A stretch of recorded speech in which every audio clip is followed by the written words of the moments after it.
Wene Karunggu, selamat datang di podcast Bicara Santai. Siap, Bagaimana kabar Kak Adik? siap, terima kasih. Oh. Saya kalau ketemu sama Wene itu keingat satu orang. Nyamuk Karunggu. Nyamuk sekarang di mana? Di Papua, Di Papua kan? Iya. Oh, dia udah balik ya? sudah. Saya kangen betul sama Nyamuk Karunggu itu.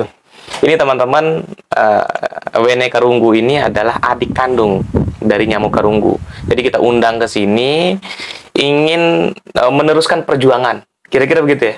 Siap. Hah? Apa sih yang belum selesai perjuangan kalau bicara tentang Papua ini, Ben? Seandainya kalau saya tetap akan perjuangkan sampai sama mati. Gitu. Atau Papua merdeka. Wih, ini memang sama seperti Nyamuk Karunggu ini. Tapi, apakah pikiran seperti ini itu dimiliki oleh semua mahasiswa Papua? Bukan, hanya tertentu. Karena Hanya tertentu, belum ya? ada kesadaran, jadi tidak pernah berpikir itu. Iya, itu banyak juga yang komen di YouTube itu. Itu kan yang mau merdeka, bicara Papua merdeka kan hanya segelintir orang, sedikit orang gitu loh. Sedangkan masih banyak mahasiswa Papua yang masih mau tetap dengan Indonesia. Itu bukan mereka takut untuk bicara, tapi mereka ketika berbicara Papua mereka tuh diintimidasi teror, sehingga mereka takut itu. Kalau di rumah masing-masing mereka itu mempertahankan atau menanamkan nasionalisme itu bangsa Papua. Oke. Jadi mereka sering berjuang, tapi sembunyian. Oke. Iya. Perjuangannya Ya, sembunyi-sembunyi. sembunyian. Oke. Cuman bukan perjuangan sembunyi-sembunyi yang mau kita bicarakan ini kan. Ini ada satu isu yang mungkin di Papua, di Lombok, di Jawa itu dirasakan di seluruh Indonesia. Masalah pendidikan, Ben. Ini pendidikan kita mengerikan. SPP bayangkan untuk masuk jadi dokter itu 500 juta di Ya. beberapa kampus. Terus pertambangan itu 300 juta. Ini pendidikan kita berarti hanya untuk orang kaya ya? Ya. Untuk orang kaya itu, bukan untuk rakyat. Bukan untuk rakyat miskin seperti kita, Ya. proletar. Waduh, susah. Bagaimana bisa sekolah tuh? Cuman gini, Ben. Kan kalau isu ini kan udah muncul sekitar 1 bulan terakhir nih banyak sekali dibicarakan. Ya. Ya kan? Kalau di sini kan kemarin ada demo tuh. Ya. Ben demo. Bem. Di kampus terjadi demo di Unram. Kamu nggak ikut demo kah? Itu saya ikut. Nah, terus? Saya juga ikut dan kita kumpul di ini, rektorat. Lalu saya mau aksi tapi kawan-kawan ditolak karena radikal sama dengan kawan Dinamo, sehingga mereka tolak. Lalu saya tawarkan tiga kali. Saya perwakilan dari aliansi, mereka tolak.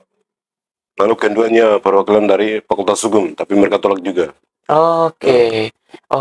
Jadi nggak dapat megafon Ya. kemarin. Nggak apa-apa. Nggak dapat megafon di demo, tapi dapat mic podcast Bicara Santai. Ya, Nah, ini makanya kita undang. Kita bicara di sini sepuasnya. Apa yang mau kamu sampaikan sebenarnya waktu demo kemarin?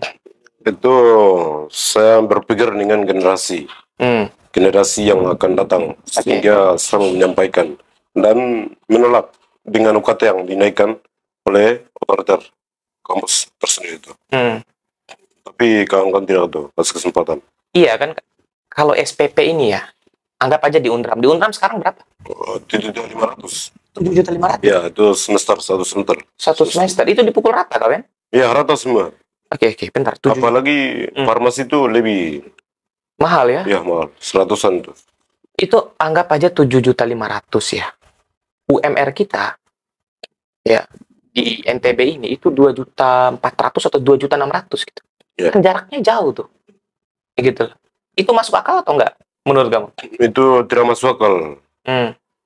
Karena itu kan dari di dalam konstitusi negara Republik Indonesia pernah itu menulis bahwa setiap rakyat yang pralantar atau itu harus dijamin melalui pendidikan dan disejahterakan. Oke. Ya. Tugas negara Ya, itu tugas adalah negara harus mencerdaskan kehidupan bangsa. Tapi saya lihat pendidikan Indonesia atau kampus merdeka, tapi mahasiswa nggak merdeka.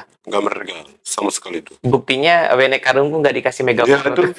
Jadi percuma tuh kawan-kawan Indonesia sekolah itu. Ya, karena mereka takut dengan itu kan. Dosen apalagi rektor itu Nah, Memang mereka berkumpul orasi, tapi orasi bagaimana tuh? Macam kayak semangat gitu. ah, ah, Ya, ah. tegas dia kalau orasi itu biasanya. Oke, oke, oke. Nah, kalau kamu lihat isu UKT ini nih, Ben, Ya, yang diuntungkan sebenarnya siapa? kata diuntungkan itu yang punya tuh, Hmm, kapitalisme ya mungkin. kapitalisme itu. Karena di UNRWA sendiri mereka menanamkan modal asing. Jadi mereka kerja sama dengan itu, negara asing. Bahkan mereka jual-jual buku, bahkan belum perbaiki, tapi mereka di depan rektor saja bikin kolam dan lain-lain itu. Hmm, Dan perpustakaan belum ada itu bukunya. Jadi sangat banyak. Apalagi di kursi Intel, ormasnya terlalu banyak di UNRWA ini. Jadi mahasiswa takut untuk diskusi, hmm, bahkan itu main WiFi. Sangat beda sekarang itu. hmm. Kampus justru menjadi ruang yang menakutkan. Ya, dimenangkutkan. Khususnya untuk teman-teman Papua ya. Dengan kawan-kawan Indonesia juga itu saya lihat. Oke. UKT yang mahal bagi teman-teman Papua itu memberatkan atau seperti apa? Kan orang-orang Papua sebenarnya banyak-banyak uang katanya orang. Mas banyak di sana gitu. Ini memberatkan atau seperti apa sih? Orang Papua menindas kerjanya. Memang ada sumber daya, tapi itu bukan untuk orang Papua. Jadi orang Papua tidak punya uang itu. Jadi harus tahu, ketika saya pernah dapat dari kawan-kawan bahwa orang Papua adalah punya uang banyak, tapi itu Dunggu yang pernah katakan. Karena kita orang Papua belum punya uang. Kalau kita mendapat uang atau mau kuliah itu harus kerja keras. Kerja keras lalu kita akan melanjutkan kuliah atau masuk ke SMA itu. Iya. Hmm. Gini ya, di Papua itu kan sumber daya banyak, tapi banyak yang tidak sekolah. Itu karena pendidikan mahal juga kah? Ya, terlalu mahal kalau di Papua. Terlalu mahal. Ya hanya saja Indonesia nih. Kalau Papua itu terlalu mahal. Jadi harus berapa? Sekitar 10 jam kalau semester itu. Berapa? 10 jam. 10 juta Ya, per semester di Papua. ya di Papua. Wah, mahal ya. Ya itu yang saya ke Indonesia karena melihat dengan orang tua saya sehingga saya malas kuliah di Papua. Ya, Hmm. Kalau teman-teman yang dari Papua datang ke Indonesia, adakah yang nggak dapat beasiswa? ada baru datang. Oh, itu berat juga tuh berarti. Ya berat. Jadi mungkin kawan dia balik atau tidak itu kami belum tahu. Karena saat ini sudah naik katanya. Ada nggak cerita mereka datang dari Papua, nyampe di sini, tahu-taunya UKT mahal, akhirnya ingin balik gitu? Ada yang seperti itu juga? Itu pertama kami belum nih konfirmasi ke mereka Hmm, sehingga mereka datang. hmm, Lalu di sini lalu mereka tahu nih hmm. UKT yang naik ini. Oke, Jadi apakah mereka melanjutkan atau tidak? Itu. masih bimbang ya, Bimbang. karena UKT mahal. Ya mahal. Bayangkan datang dari Papua sampai sini itu sampai Lombok itu sekitar 10 jutaan pun Ya lebih. sepeda. Kalau pulang lagi 20 juta tuh, Ben. Sengsara jadi orang Papua. Memang ketinggalan kalau dalam pendidikan. Eh, Itu bukan hanya Papua tapi Indonesia juga. iya sih, ya sih. Memang di banyak wilayah di Indonesia pun masih pendidikannya tidak merata gitu loh. Khususnya di Papua. Nah, saya mau ke Papua. Apa perbedaan yang paling signifikan antara pendidikan Papua dan pendidikan yang ada di Papua dan pendidikan yang ada di Lombok atau di Jawa gitu? Oke. Kalau pendidikan yang ada di Papua itu fasilitas komputer, jaringan, buku, dan cara membuat makalah, presentasi itu ketinggalan dia. Ketinggalan. Oke. Jadi masa yang ada di Papua itu mereka di doktrin itu bahasanya doktrin itu politik. Jadi mereka selalu berbicara politik. Jadi cara-cara untuk mahasiswa itu belum ada, bahkan aksi atau memanusiakan manusia belum ada di Papua. Hmm. Karena kampus juga tidak pernah mengajarkan sebenarnya. Jadi mereka belum tahu cara kerja makalah, buat proposal dan lain-lain itu. Jadi sama dengan belajar. Hmm. Tapi kalau di Indonesia bisa presentasi, bisa menulis makalah juga pakai tangan. Jadi Papua Indonesia sangat bagus daripada Papua. Artinya masih tertinggal Ya tertinggal dia. dari segala fasilitas. Di Papua itu ada berapa kampus? Banyak kan? Banyak dia kampusnya. 20 200 itu 50 suku kan. Jadi rata-rata ada punya kampus, tapi yang lain belum. Hanya Wamena, Jayapura, Biak, Pakpak, Raja Ampat dan lain-lain. Yang punya kampus. Padahal di sana sumber daya besar ya. Sebenarnya besar, tapi itu dikuasai yang dinikmati oleh orang asing. Indonesia, Amerika dengan itu. Mereka tidak menikmati kan. Ya. Ya, kami sudah tahu. Korupsi juga di Papua besar. Bukan itu korupsi orang Papua, tapi itu praktik strategi NKRI kan. Jadi mereka dibilang orang Papua tukang korupsi.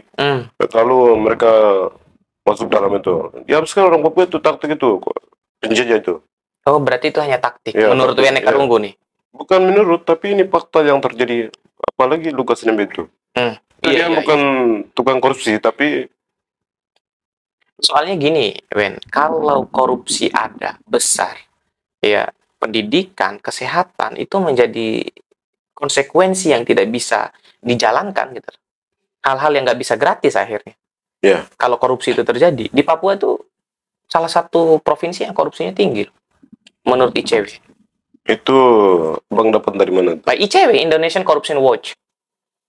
Tapi itu desain negara kan? Ya, tapi itu kembali ke negara. Kalau di orang Papua tidak ada tuh, orang Papua tidak ada. Tapi orang Indonesia yang katakan bahwa orang Papua adalah tukang korupsi, itu saya pikir tidak punya itu bukti kuat. Karena mereka melihat dengan pikir, sehingga mereka itu menamakan bahwa orang Papua adalah tukang korupsi dan itu. Sekali lagi ya teman-teman Papua, ya bahasanya tersinggung lah kalau disebut sebagai koruptor gitu ya. Ya. Oke. Nah, kalau pendidikan di Papua itu, Wen, masih ada orang yang jalan kaki pergi SD. Itu kemarin semua rata-rata mereka tidak punya itu kendaraan bahkan itu. Jadi, masa? Sumpah nih benar. Terus. Hah? Masih jalan kaki. Ya pura bahkan itu pokoknya semua. Kalau kamu tinggal di Ndungga. Ya, Ndungga. Di Ndungga, ya. Jalan kaki itu berapa kilo ke SD? Hampir berapa jam saya biasanya. Itu jalan bukan kaki? Bukan saya tapi kawan-kawan. Tapi di situ bukan ini. Ada kampus tapi tidak ada, belum ada kampus. Bukan kampus, nih SD dulu nih. Ya.